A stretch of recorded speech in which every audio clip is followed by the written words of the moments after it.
6 दिवसांनी नागपुरातल्या हिंसाचारग्रस्त भागातील संचारबंदी पूर्णपणे उठवली। दुकानं सुरू झाल्यानं नागपूरकरांनी सोडला सुटकेचा निश्वास। तणाव निवळल्यानं नागपूर पूर्वपदावर।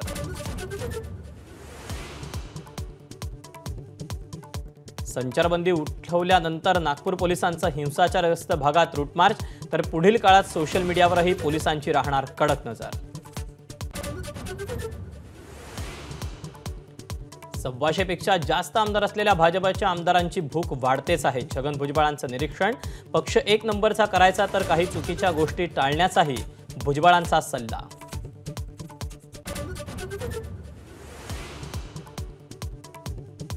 मनसेच्या मुंबई अध्यक्षपदाची जबाबदारी संदीप देशपांडेंकडे, अमित ठाकरेंकडे सर्व शाखाध्यक्ष आणि गटाध्यक्षांची जबाबदारी। महापालिका निवडणुकीसाठी मनसेच्या तयारीचा आजच्या बैठकीत श्रीगणेशा।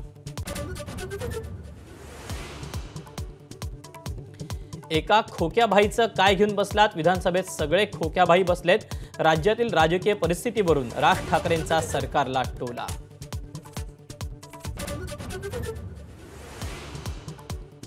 कुंभमेळ्याच्या आयोजनासाठी खास कायदा करू, मेळा प्राधिकरण स्थापन करणार। मुख्यमंत्री देवेंद्र फडणवीसांची नाशिकमध्ये माहिती। पाणी स्वच्छ करण्यासाठी 1200 कोटी रुपये खर्च करणार। न्यायमूर्ती यशवंत वर्मांच्या घरी सापडलेल्या पैशांचा पोलिसांनी दिलेला व्हिडिओ सुप्रीम कोर्टाकडून पब्लिक प्लॅटफॉर्मवर। न्यायमूर्ती वर्मांना मोबाईलमधला कोणताच डेटा डिलीट न करण्याचे निर्देश। एबीपी माझा, उघडा डोळे बघा नीट।